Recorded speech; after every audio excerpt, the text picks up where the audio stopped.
Well, good morning and welcome to Stroke of Genius podcast of the academic experience. I got a super special guest for you this morning. Eli Marcus. He is known as Mayor of Times Square. He's host of Motivation podcast. I can't wait for you to meet him. I'm going to bring him out just to be shoot the breeze, talk about the different various things. So I really hope you enjoy the show. So let me bring my camera. The Stroke of Genius podcast, hosted by brain aneurysm and stroke survivor Aaron Avila, sharing the experiences of survivors and CEOs. This is your destination for inspiration. Good morning, Eli. Hey, good morning, Aaron. Ready to rock? Thank you, Betty Rock. Thank you so much for meeting out, Eli. What a treat for me to have you here. Thank you. I can't wait to inspire and motivate the masses out there. That really what I want people to walk away with today is motivation. And that is first, I'm going to have you please introduce yourself for people that don't know you, because I've invited several people that may not know you from my stroke community. And please introduce yourself. Well, I'm Eli Marcus. I'm the host of the Motivation Show podcast, where I interview people who can help to inspire, motivate you, and bring you to greater levels of health, and make you a multimillionaire, whatever you dream of in this life, happiness, all the above. And so I'll interview anybody from a Olympic champion to a World Series champion to the number one best-selling nonfiction book authors in the world, you name it, health professionals who look at things alternatively. And the idea there is to just give you thoughts that you may not ever get elsewhere, and also maybe to bring something to your attention the 100th time, which happens to be the tipping point, which makes you act on your dreams. That is something I want to talk about on today's show. But when you talk about, tell people, how do they get up on your podcast? What do you do? Well, I was the former CEO of the Seminar Center in New York City. We were the largest adult education company in the country, and I helped, pushing a lot of the best-selling books of the day, from Chicken Soup for the Soul to Don't Sweat the Small Stuff by Dr. Richard Carlson, or Feel the Fear and Do It Anyway by Dr. Susan Jeffers. Of course, the great motivational speaker Les Brown, The Psychology of Winning with the great motivational speaker Denis Waitley, and on and on and on. So in that capacity, I certainly learned a lot about motivation, and I certainly learned from the greats. And so before that, I was a young, shy kid who probably would have been voted the most shy kid in the entire school. And I didn't like the idea of everybody else seeming to have the fun and having all the marbles. And that's when I sort of applied myself, went to the bookstores and basically bought every single self-help book I could. I've got 1,000 of them that I've read, literally from cover to cover. Some of them I've read 3 or 4 times. And I figured, something, you don't have to live with a label that someone else gives you, or a label that you give yourself, which is actually even worse when you're giving yourself labels and you don't believe yourself, because it doesn't matter what anybody says to you. It's what you say to yourself. Yeah. There's an inspirational quote I talk about. I share constantly that the biggest wall you got to climb in life is the one you build in your own mind.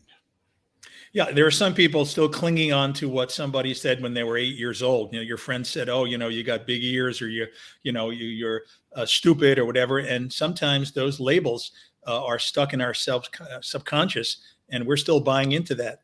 So we have to get to the point where we believe in only, what that guy up above there, that woman up above, is really telling us, and that's we are built for greatness just like anybody else is, and anything else is a pure lie.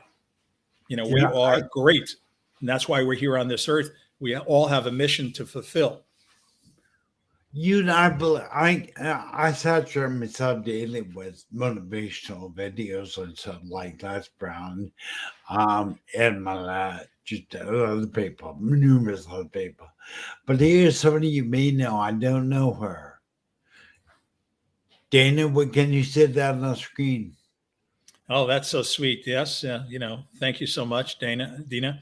And yeah, and I don't know her personally, but, certainly what I'd like to say is, we are all just here. We all have something to accomplish. My mission may be very different from your mission, but we all have a mission and we have to find out what that mission is. And the way in which we'll find that out is what is in our mind. What are we thinking about most often? So if we keep thinking about the same thing over and over again, that is God's hint that that is our mission. Yeah, I listen to a lot of Steve Harvey also. Steve Harvey says, imagination, I just quote from Albert Einstein that says, your imagination is everything. It's a preview to coming attractions for your life. And I think so many times in business and in personal, and you know me as a stroke survivor, I had to elevate my attitude and realize I can do it. I can make a difference. And I embrace my stroke. I embrace my brain aneurysm because it's the tools that God chose to put me with you right here, right now. So how can I complain? Well, I have to say that I admire you because, you can easily make excuses for why you wouldn't even be on air or do a podcast. And you can easily go the opposite direction as you did and say, why not me? You have a gift to offer. And there's a lot of people whose lives will change because of the work that you're doing. And so you're a natural inspiration. And again, I want to commend you for what you're doing right now. That is like beyond humbling. Oh, my friend, that's like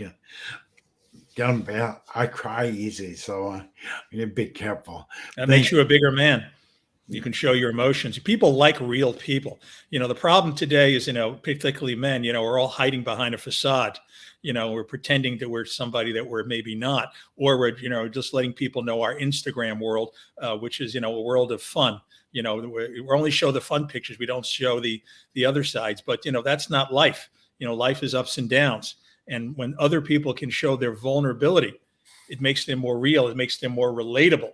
So some of the greats in the world, when they start sharing who they really were at one point, if I told you that I was born with a silver spoon in my mouth, which I wasn't, it'd be hard to relate to. But the truth is, I was just a poor kid from Queens, who was just struggling to find his way, was again painfully shy, did not feel he was getting most of the things in life that maybe he deserved. And he felt, something, why not me at some point? And he figured, there's only one way to get it. And that's taking initiative and working hard. Nobody deserves anything where it's just put on their lap. The last time manna came down from heaven was in the Bible, and that was how many thousands of years ago? Life doesn't work that way. You put the pedal to the metal and you let it settle. You got to get out there and you got to make things happen, not just let things happen. Most of us are just letting things happen to us each day. Most days are like deja vu. We wake up and it's the same routine all over again. We don't change. Our goal every day is to be at least 1% better. I'm not saying we need to transform our lives in one day, being overnight millionaires, but we should look at life incrementally. And one of the reasons why people don't achieve the things that they want to is they get overwhelmed. They look at it, 2 years ahead of time. Look at it, just for the moment. Take that one small step, and then move ahead incrementally. Eli, I want to back up just a minute because you said I want people to realize they also could make their dreams come true. I did some research on you and I was shocked to find out you were an introvert. You used to sit in the back of the room as a kid and be introverted, a painful introvert, terrible introvert. Now, how did you go from an introvert to Mayor Times Square? I mean, that's pretty amazing. Something, you'd be surprised what the mind can do, negatively and positively. Once you start believing in yourself, once you start believing maybe in a higher calling, so that all the pressure isn't on you personally, you start to understand that, they're sometimes, and I'm not talking about schizophrenic, but we have more than one personality. We are not the label that we were given to ourselves a long time ago. Les Brown was once called educably retarded. Now, if Les Brown bought into that, where would he be today? Would he be the great motivational speaker influencing millions of people? So again, don't buy into the labels that, you gave yourself or someone else gave you a long time ago. Believe in your greatness. Believe that you can do anything that you put your mind to. Thing is that we are stopped by our fear. And the fear sometimes is something we don't even realize is even there. It lies sometimes dormant. Sometimes it's in our subconscious. And we need to get to the level, as Dr. Susan Jeffers says in the title of her book, that we can feel the fear and we can do it anyway. Now, I'm not saying that we need to eliminate the fear, although there are methods that you can use to help you to do that. But not every fear is going to be completely eliminated. What you need to do is embrace it at some point and say, it's okay. So what? I have a little bit of fear. So, I cry. Once we could admit things and say, okay, so it's okay. It's okay to have fear. But what's not okay is to let the fear prevent you from your destiny and prevent you from helping to change other people's lives, because you're cheating other people when you allow the fear to get to you so that you then cannot share your great gift with others. Now, that is, gosh, get me so excited. I feel like one of the wheelchairs are running around. But, a fear is a big one. I mean, that's probably, I would have to say, one of my biggest battles is the fear that I put inside my mind that limits me, tries to limit me from doing what I'm doing right now. And I can remember that fear. When I first had my stroke, Eli, I thought my life was over. I really did. I was self-employed for 12 years. I lost everything pretty much. And I met a man one day who said it's about attitude, about mindset. That man was Jeffrey Hazelite. And I remember watching my videos go, man, he's not one said I can't do it because I'm a stroke survivor. I can make a difference. But you believe everybody out there has a gift. Every single person has the capacity to make change for themselves and for other people. You just have to believe it. Once you can conceive it, then you can believe it, you can achieve it. I've seen that play out in my life and the journey I've been, because stroke, brain aneurysm has been the tools God chose to use. And if you ask me, would you want to not take away a stroke, take it away, don't have it? No, it's been the best thing that ever happened to me. And right now, I'll be honest with you, it has. Sometimes God will put storms in the way to help clear the path for something greater that you never would have done if that storm didn't have come. God works in mysterious ways. Sometimes the storm is the greatest gift. It may not feel that way at the moment. It may not even feel that way 5 years later, but it often is a gift. Some of the greatest things that I've achieved were at the moment when I was fired from my first job, and only job for that matter that I was fired from. At the time, I thought it was the end of the world. I was walking out in the elevator, and the guy had fired me. He was cursing me as I was out in the elevator. It was not a pretty scene. And I had a few choice words for him as well. But the truth is, looking back, he did me a great favor, because he elevated me, put me on a path that I would never have maybe taken the initiative to go on myself. It was the wrong place for me to be in. And I shouldn't have waited until I got fired. I should have quit. See, so sometimes, the universe works in mysterious ways, pushes us in ways that at the moment, very uncomfortable. We say, why me?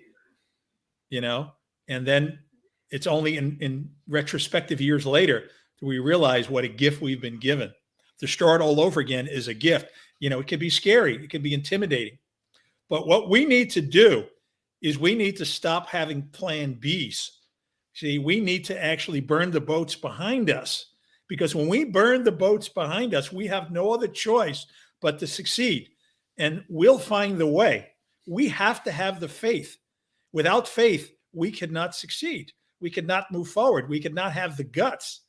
But once we burn those boats behind us, we have no choice. If we're hedging the bet, then, we're going to find reasons and excuses why we are not going to do what we need to do, because we have that safety net. Get rid of the safety net, burn the boats. Wow, that is now, people. If you just heard Jordan Thomas says hi. Let's give Jordan Thomas his hello. Hey, Hello, Jordan. Thank you. Oh, my buddy Jordan. I know him. What's that? He said, what's that? And it's so true. I mean, I never thought about it that way, to burn the boats behind you. And it's catching the bet for success in the future, because you can't look back. You got no choice. Go all in. You got to be immersed into the progress of success. It's a process, actually, not progress. So yeah, once you immerse yourself, and when I say immerse, you don't dabble with success. You don't find an easy path to success. There are no overnight schemes to success. There are cute things like The Secret, but The Secret, is just one cornerstone.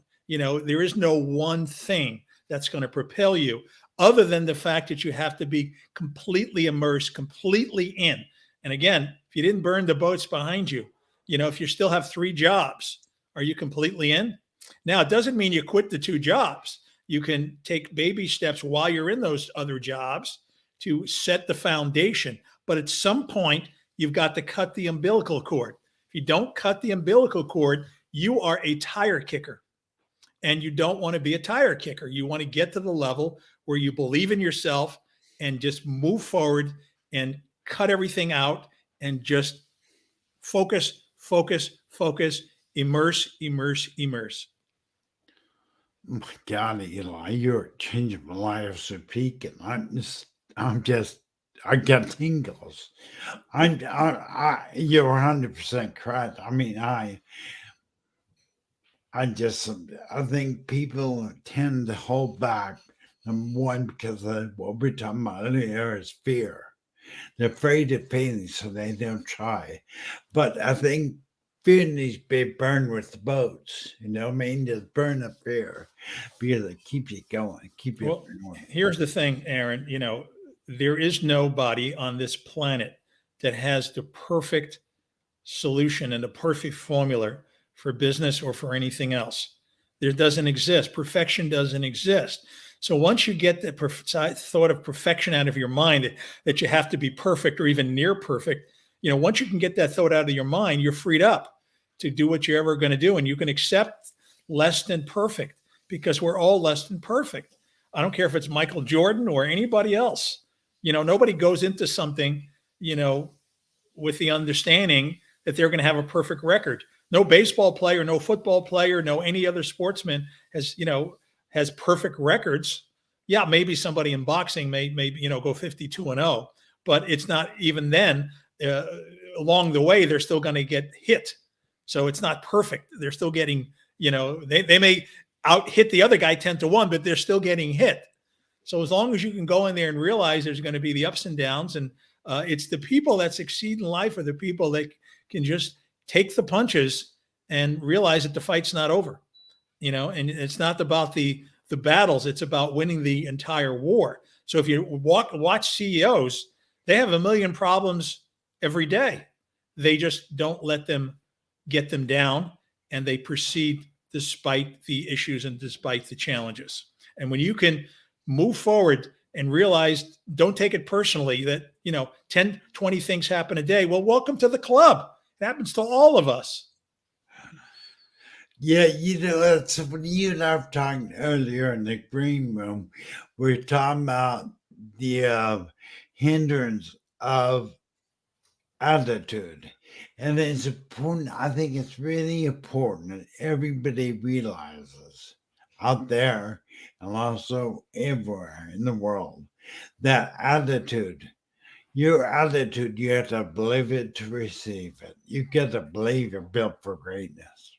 One of the most powerful things in the world is, Aaron, and we all have it and we all can do it, all day long and can make a tremendous difference in other people's lives. You know what that is?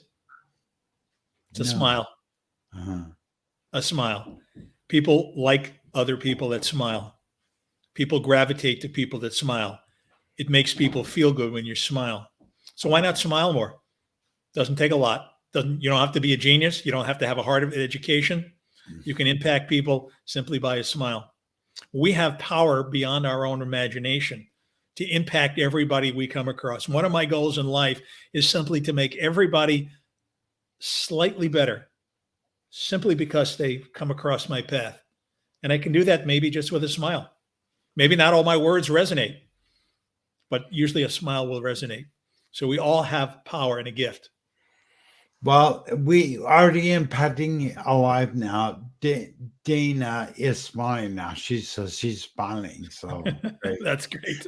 That's great. That's really great. You're the epitome. Now I want to talk a little bit about you from introvert. You began to believe in yourself. And then you went from extrovert. Now look at you. You've been on Broadway. I'm assuming you've done Broadway plays or what? I'm sorry, I didn't follow that Have question. you been on Broadway? Have you been doing Broadway at all? I didn't get that. Have you been doing Broadway plays? Oh, Broadway. Okay. Yeah. Give my Yeah. regards to Broadway. Well, I work with the Broadway community in New York City because the executive director of New York City's largest visitor magazine, City Guide. And for those that love New York City, and of course, there's millions and millions around the world that do love New York City and love Broadway, you can go on my website, which is cityguideny.com. You can even join my Facebook group, which is Everything to Do NYC. And we just hit a milestone, Aaron, over 100,000 members in 1 year. Well, congratulations. Thank That you. is amazing. And that's most of the tourism of New York City, right? Well, that's why they call me mayor of Times Square. Jay Leno, of course, affectionately, he called me Mr. New York City, which was nice. And so, yeah, I've been doing in this industry for a very, very long time. And of course, who doesn't love New York City and who doesn't love the things that New York brings, and especially Broadway? There's no other place in the world where you can get, 35 shows, all top quality and all the greatest performers in the world. And I've seen a lot of incredible performances over the years. Amazing. Eli, I want this to be people to walk away with something. So if you were to give people advice, here's your microphone. Give them advice that may change their life. What is it? What do you see most out there people doing to stop their success? Take a piece of paper and write down the things that make you smile, that make you happy, that float your boat, that get you excited. Write them all down and gravitate to them, and have a list of what I call non-negotiables. So you shouldn't just let the day just pass, deja vu, status quo. You should have a plan for your day. When you wake up in the morning, what's your non-negotiable? Well, for me, it's water, because we can't survive without water. That's the most important thing. You've not had water for maybe 10, 12 hours. So I wake up first thing in the morning, it's water.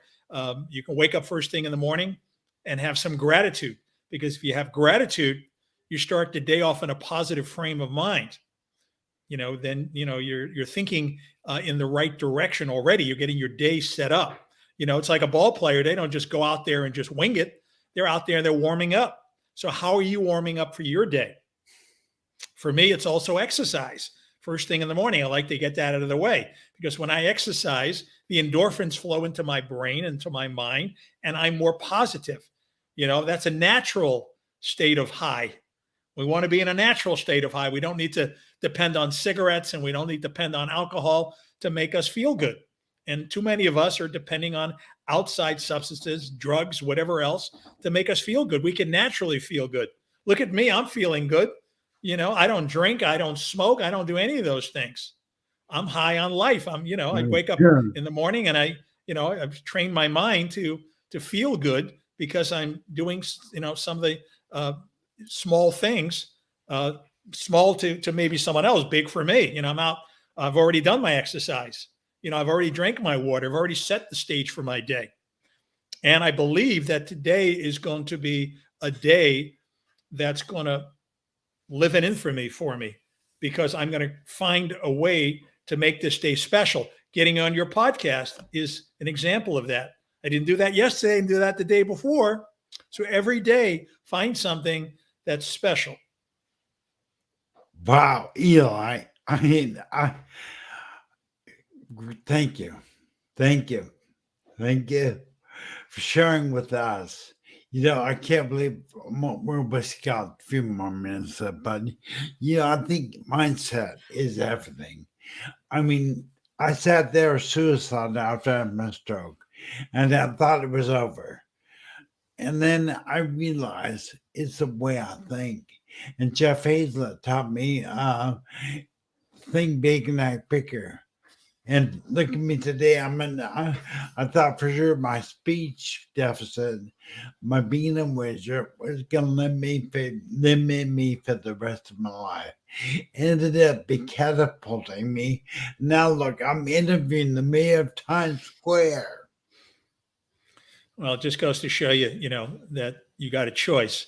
And at the end of the day, it's not really what happens externally around us, because we blame a million things. We blame our father, our mother, the way we grew up. This happened to me, that happened to me. It's our color, it's our religion, it's this, it's that. And it's only one thing at the end of the day. It's what we believe. It's what we choose to feed into our mind. And if we can't get enough good stuff in our minds, then we need to find a mentor, and we need to listen to podcasts, and we need to read the motivational books. You don't think I get down? You don't think there are days that, you know, that I'm not with it? I'm not always Mr. Cheerful either. You know, I mean, I'm human. We're all human. Anybody who pretends that they're up all the time is pretending, you know. So we need, you know, just like oxygen and water, we need to constantly supply ourselves with more doses of motivation. People will say to me, you know, Eli, I took that seminar, you know, I listened to the podcast, and, you know, I'm still the same way. Okay, well, you know something, just keep working at it. You know, it's not going to, one thing isn't going to transform us. Sometimes one idea can, but most of the time we need daily sustenance. The same way we have those non-negotiables of water, exercise. Maybe one of the non-negotiables need to be getting motivated every day. But every one of us should find a coach or a mentor, someone that can help keep us at the level that we need to be, very high. Because often, unfortunately, for whatever reason, we can't do it by ourselves. Why do you think premium athletes, you know, all have coaches? And they have multiple coaches for different things. So why can't we, and why shouldn't we? I mean, that's so true. Now I myself be going back and listen to podcasts, because you dropped some big gold nuggets. So I appreciate that. But let's take that last minute or two. Tell everybody, I think, what your social media, how they get hold of your social media. I'm pretty active, you know, and certainly LinkedIn. So you can find me on LinkedIn, Eli Marcus, of course, and then you can find me on Instagram as well. You know, and you can find me on Twitter, the Eli Marcus on Twitter. So I'm on all of those different platforms, and so I'm easy to. And if somebody wants to email me, I always welcome people to take that first step in that action. And you know, when you're listening and you're involved in a seminar or an event or something, and you have an opportunity to connect with somebody, you shouldn't overthink it. You should just do it. That's called initiative.